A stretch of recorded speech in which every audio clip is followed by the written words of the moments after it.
കൂട്ടാൻ പോലെ ഉണ്ടാക്കാമെന്ന് പറഞ്ഞപ്പോൾ കമൻറ്റിലൂടെ ചോദിച്ചിരുന്നു, എന്നാൽ പിന്നെ എന്തിനാണ് ഇതിൻ്റെ തോലെടുക്കണതെന്ന്. ഇങ്ങനെ ഉണ്ടാക്കിയെടുക്കുമ്പോൾ ഇതിന് ടേസ്റ്റ് ഉള്ളത്. അതിട്ടിട്ടാണ് വെച്ചിട്ടുണ്ടായിരുന്നത്. ഇപ്പോൾ 4 ദിവസമായിട്ടുള്ളൂ കൊണ്ടുവന്നിട്ട് വേണ്ട എല്ലാറ്റിനും മുളക് വന്നിട്ടുണ്ട്. പിന്നെ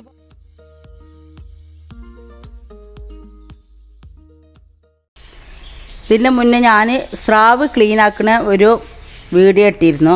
അപ്പോൾ അതിൽ നിന്ന് സ്രാവിൻ്റെ തോല് അതേമാതിരി ചിറക് കഷ്ണങ്ങൾ വാല് കഷ്ണങ്ങളൊക്കെ മുറിച്ച് വെച്ചതാണ്. അപ്പോൾ അതിൽ കമൻറ്റിലൂടെ ചോദിച്ചിരുന്നു അത് കംപ്ലീറ്റ് നിങ്ങൾ ഉണ്ടാക്കുന്ന വീഡിയോ ഒന്ന് കാണിച്ചു തരുമെന്ന്. അപ്പോൾ ഞാനിത് എങ്ങനെ ഉണ്ടാക്കണമെന്ന് കാണിച്ചു തരാം. അപ്പോൾ ഇത് ഓരോന്ന് കുക്ക് ചെയ്യുമ്പോൾ ഓരോന്ന് അതിലേക്ക് ഇടുന്നതാണ് ഞാൻ കാണിക്കാൻ പോണത്. അപ്പോൾ കുക്ക് ചെയ്യാം. അപ്പോൾ ഞാൻ ഒരു ചെറിയ കുക്കറിലാണ് ഉണ്ടാക്കുന്നത്. കുക്കറിലാകുമ്പോൾ നമുക്കൊരു ഒറ്റ വിസിലടിച്ചാൽ മതി. അപ്പോൾ പെട്ടെന്ന് നമ്മളെ പരിപാടി കഴിയും. അതുകൊണ്ടാണ് കുക്കറിൽ ഉണ്ടാക്കുന്നത്. അപ്പോൾ ഇതിലേക്ക് വെളിച്ചെണ്ണ ഒഴിച്ച് കൊടുക്കാം.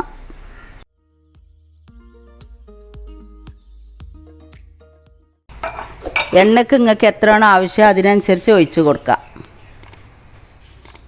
എണ്ണ നന്നായിട്ട് ചൂടായി വന്നിട്ടുണ്ട്. അതിലേക്ക് ഇഞ്ചി വെളുത്തുള്ളി ചതച്ചത് ഞാൻ 8 പീസ് വെളുത്തുള്ളി, ഒരു ചെറിയൊരു കഷ്ണം ഇഞ്ചിയാണിത്, കരിവേപ്പിൻ്റെ ഇല, 4 പച്ചമുളക്. അത് എരിവൊക്കെ നിങ്ങൾക്ക് അനുസരിച്ച് ഇട്ട് കൊടുക്കുക.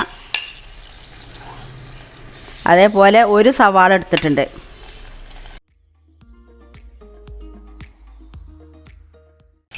ചെറിയ ഒരു തക്കാളി എടുത്തിട്ടുണ്ട്.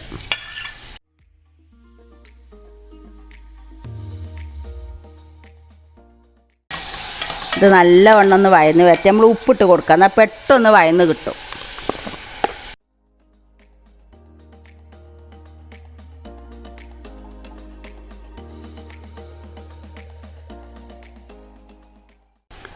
ഇതിങ്ങനെ വഴറ്റാതെ തന്നെ വേണമെങ്കിലും നിങ്ങൾക്ക് ഉണ്ടാക്കിയെടുക്കുക. അപ്പോൾ വഴറ്റി ഉണ്ടാക്കുമ്പോൾ നമുക്ക് വേറൊരു ടേസ്റ്റ്. നമ്മൾ ചിക്കൻ ആയാലും ഉള്ളികളൊക്കെ വഴറ്റിയിട്ട് തമ്മിൽ ഈ ചിക്കനിട്ട് വേവിക്കുന്നതും അല്ലാതെ ചിക്കനും ഉള്ളി എല്ലാം കൂടി മിക്സ് ചെയ്ത് വേവിക്കും. രണ്ടിനും 2 ടേസ്റ്റാണ്. അപ്പോൾ അത് നിങ്ങൾക്ക് ഇഷ്ടത്തിനനുസരിച്ച് യൂസ് ചെയ്യാം. പിന്നെ ഞാനിതിൽ കൊത്തമല്ലി അത് ഇടണില്ല, കൊത്തമല്ലി മസാല ഇടണില്ല. നിങ്ങൾക്ക് വേണമെങ്കിൽ അത് ചേർത്ത് കൊടുക്കാൻ. ഞാൻ ആദ്യത്തെ മുന്നേ എൻ്റെ വീഡിയോ കണ്ടവർക്കൊക്കെ അറിയാം, ഇവിടെ കൊത്തമ്പാലി അത് പൊടിച്ച് വെക്കാറില്ല. അപ്പോൾ എൻ്റെ അടുത്ത് ആ മസാലപ്പൊടി ഉണ്ടാവില്ല. അപ്പോൾ അതാണ് ഞാൻ ഇടാത്ത. ഒരു ഇതിലേക്കും ഞാൻ ആ മസാല യൂസ് ചെയ്യാറില്ല. ഇനി അതിലേക്ക് നമുക്ക് മസാലകൾ ഇട്ട് കൊടുക്കാം. മുളക് പൊടി നമ്മൾ മുളകും ഇഞ്ചിയൊക്കെ ഇട്ടിട്ടുണ്ട്. അപ്പോൾ അതിന് അനുസരിച്ച് നിങ്ങൾക്ക് ആവശ്യത്തിനനുസരിച്ച് മുളക് പൊടി ഒക്കെ ചേർത്ത് കൊടുക്കാം. മഞ്ഞൾപ്പൊടി അതേപോലെ നിങ്ങൾ മസാലപ്പൊടി ഇടുന്നുണ്ടെങ്കിൽ ഈ സമയത്ത് നിങ്ങൾ ചേർത്ത് കൊടുക്കണം. കുരുമുളക് പൊടി ഒന്ന് ഈ എണ്ണയിലൊന്ന് മിക്സ് ചെയ്യാം.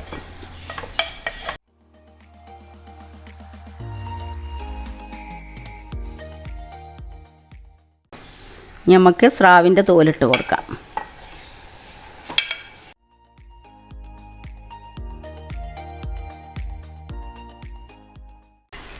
പിന്നെ ഈ സ്രാവിൻ്റെ ഇങ്ങനെ കൂട്ടാൻ പോലെ ഉണ്ടാക്കാമെന്ന് പറഞ്ഞപ്പോൾ കമൻറ്റിലൂടെ ചോദിച്ചിരുന്നു, എന്നാൽ പിന്നെ എന്തിനാണ് ഇതിൻ്റെ തോലെടുക്കണതെന്ന്.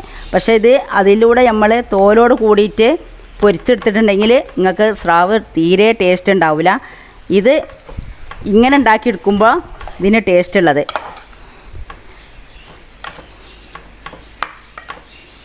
വെള്ളം വേണമെന്നുണ്ടെങ്കിൽ കുറച്ച് വെള്ളം ഒഴിച്ച് കൊടുക്കുക. നിങ്ങൾക്ക് കറി പോലെയാണ് വേണ്ടതെന്നുണ്ടെങ്കിൽ.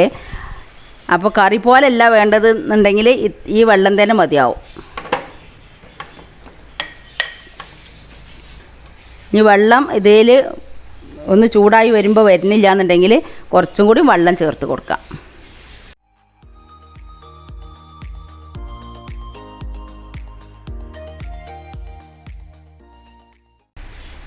ഈ സമയത്ത് ഉപ്പും എരിവും കറക്റ്റാണോ നോക്കണം. കുറച്ചും കൂടി ഉപ്പിട്ട് കൊടുക്കണ്ട കേട്ടോ.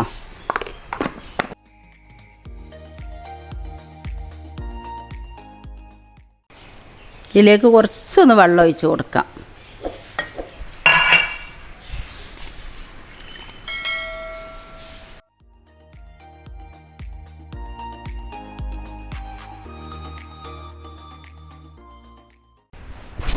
ഇനി ഒരു 2 വിസിൽ ഒന്ന് അടിക്കട്ടെ, അതുവരേക്കൊന്ന് വെയിറ്റ് ചെയ്യാം.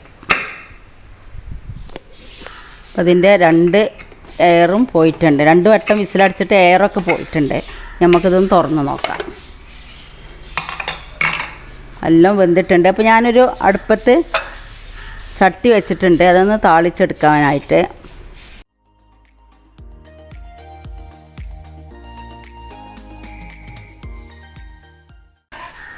നല്ല എണ്ണ സോഫ്റ്റായിട്ട് വെന്തിട്ട് നല്ല ടേസ്റ്റുമാണിത്.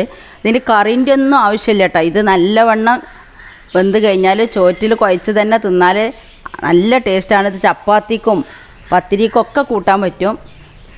അപ്പോൾ നമുക്കൊന്ന് താളിച്ചെടുക്കത്. നല്ല ടേസ്റ്റായിട്ടുള്ളൊരു കറിയാണിത്.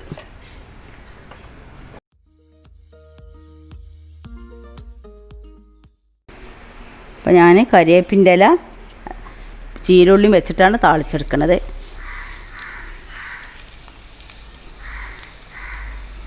കരിവേപ്പിൻ്റെ ഇല ഇതിൻ്റെ കൂടെ ഇട്ട് കൊടുക്കുന്നുണ്ട്.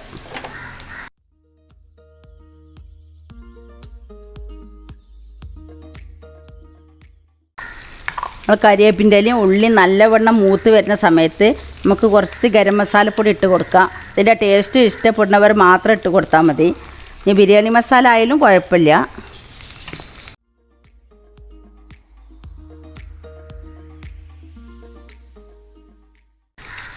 ഒരുപാട് ആൾക്കാർ ചോദിച്ചിരുന്നു മരുമകൾ പ്രസവിച്ചോ എന്ന്. മരുമകൾ പ്രസവിച്ചോ, പെൺകുട്ടിയാണ്. ഇപ്പം ഞങ്ങൾക്കില്ലാത്ത കുട്ടി അത് തന്നെയാണ്. ഞങ്ങൾക്ക് 3 ആൺമക്കളാണ്. ഹസ്ബൻഡിൻ്റെ ഉമ്മാക്കും ആണെങ്കിലും 2 ആൺമക്കളാണ്. അപ്പോൾ ഞങ്ങൾക്കിപ്പോൾ ഒരു പെൺകുട്ടി ഉണ്ടെന്ന് പറയാം ഞങ്ങളോട് എല്ലാവരോടും. ഇപ്പോൾ ഗരം മസാലപ്പൊടി ഇട്ട് കൊടുത്തിട്ടുണ്ട് കേട്ടോ.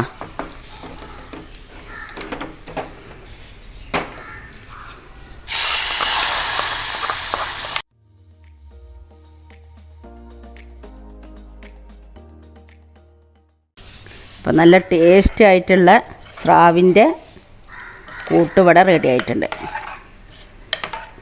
നെയ്ച്ചോറ്റിക്കൊക്കെ കൂട്ടാൻ പറ്റൂട്ടോ. നല്ല ടേസ്റ്റാണിത്. നെയ്ച്ചോറ്റിലൊക്കെ നിങ്ങൾ ഉണ്ടാക്കുകയാണെന്നുണ്ടെങ്കിൽ ഗരം മസാലപ്പൊടി നിങ്ങൾ ചേർക്കണമായിരിക്കും ഏറ്റവും നല്ലത്. ഞാനിപ്പോൾ സാധാ ചോറ്റിലേക്കാണ് കൂട്ടാൻ പോണത്. അപ്പോൾ നിങ്ങളെല്ലാവരും ഇത് ഉണ്ടാക്കി നോക്കാൻ ശ്രമിക്കുക. സബ്സ്ക്രൈബ് ചെയ്യാനും ലൈക്ക് ചെയ്യാനും ഷെയർ ചെയ്യാനും ഒന്നും മറക്കരുത്. പിന്നെ എല്ലാവരും എന്നോട് ചോദിച്ചിരുന്നു ഞാൻ ഇഞ്ചി ഫ്രിഡ്ജിൽ വെക്കറില്ല എന്ന് പറഞ്ഞപ്പോൾ നിങ്ങൾ എങ്ങനെയാണ് ഇഞ്ചി മണ്ണിൽ വെക്കൽ എന്ന് ചോദിച്ചിരുന്നു. അപ്പോൾ അത് ഞാൻ ഇതിൻ്റെ കൂടെ കാണിച്ചു തരാം. ഇതാണ് കേട്ടോ. ഇപ്പോൾ ഇഞ്ചി ഇതൊരു പൊട്ടിയ ചട്ടിയാണ്. നിങ്ങൾക്ക് കാണാൻ പറ്റിയിരിക്കും. ഇങ്ങനെ പൊട്ടിയ ചട്ടിയാണ്. അതിൻ്റെ മുന്നേ ഞാനൊരു പ്ലാസ്റ്റിക്കിൻ്റെ പാത്രത്തിൽ മണ്ണിട്ടിട്ടാണ് വെച്ചിരുന്നത്. മണ്ണും കുറച്ച് കല്ലും കൂടി ചേർന്ന മണ്ണുണ്ടല്ലോ, അതിട്ടിട്ടാണ് വെച്ചിട്ടുണ്ടായിരുന്നത്. ഇപ്പോൾ 4 ദിവസമായിട്ടുള്ളൂ കൊണ്ടുവന്നിട്ട്. വേണ്ട, എല്ലാറ്റിനും മുള വന്നിട്ടുണ്ട്. പിന്നെ ഇപ്പോൾ മുള വന്ന ഭാഗം നിങ്ങൾക്ക് വേണ്ടാന്നുണ്ടെച്ചെങ്കിൽ ഇപ്പോൾ പ്രശ്നമാണെന്നുണ്ടെങ്കിൽ ഇപ്പം തന്നെ പൊട്ടിച്ചിട്ട് കൊടുത്താൽ മതി. അപ്പോൾ ഞാനത് പൊട്ടിച്ചിട്ടൊന്നും ഇട്ട് കൊടുക്കണില്ല. അപ്പോൾ ഇങ്ങനെ വെറുതെ മണ്ണിൽ വെച്ച് കൊടുത്താൽ മതി. അത് വെച്ചിട്ട് ഇതിൽ വെള്ളം നിർത്തരുത്. 3 ദിവസമൊക്കെ കഴിയുമ്പോൾ കുറേശ്ശെ വെള്ളം തെളിച്ച് കൊടുക്കുക. ഇത് വലിയ നാരങ്ങ ഉണ്ടല്ലോ, ചെറുനാരങ്ങ അല്ല, വലിയൊരു നാരങ്ങൻ്റെ കുരു ഇട്ട് കൊടുത്തതാണ്. അപ്പോൾ ഏതായാലും ഇതിവിടെ ഇരിക്കില്ലേ, അപ്പോൾ അതിൽ നിന്ന് മുളച്ച് വരാൻ വേണ്ടിയിട്ട് ഇത്രയൊക്കെ വലിപ്പം ഉണ്ടാവും നാരങ്ങ. വെള്ളം കലക്കാനും ഒക്കെ നല്ല ടേസ്റ്റാണ്. നമ്മൾ ചെറുനാരങ്ങ വെള്ളം കലക്കിയിട്ടുണ്ടെങ്കിൽ കുറച്ച് സമയം ഇരുന്നാൽ കഴിച്ചു പോകും. അപ്പോൾ ഇതിന് ആ കയ്പൊന്നും വരില്ല. കുറഞ്ഞ ഒരിത് മതി, നീര് മതി നമുക്ക് ഉണ്ടാക്കിയെടുക്കാനും.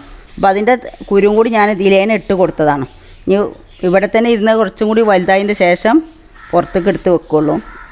വേണ്ട, ആവശ്യമുള്ള അനുസരണം ഞാൻ ഇഞ്ചി ഇങ്ങനെ കഷ്ണം വെട്ടിയെടുക്കും.